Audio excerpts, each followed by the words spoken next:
Kobe Bryant je psovao na srpskom.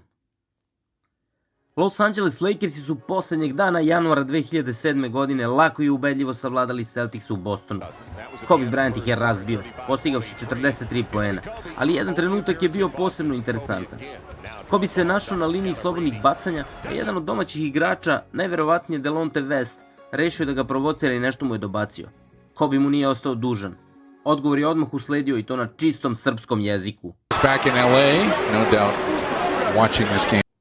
Da, dobro ste čuli. Na pitanje na koji način izražava nezadovoljstvo prema sudijama, Kobe je jednom prilikom rekao: koristim francuske psovke, sve što kažete na tom jeziku zvuči tako cool.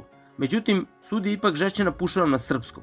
A kada su ga novinari iz Srbije pitali koga je naučio psovkama, Kobe je objasnio: Vladimir Radmanović me naučio vašim psovkama, šteta što ne znam još neke. Kobe je i kasnije tokom karijere u više navrata koristio psovke na srpskom jeziku.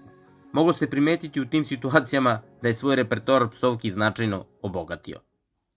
Ako vam se dopao ovaj video, kliknite like, share, subscribe.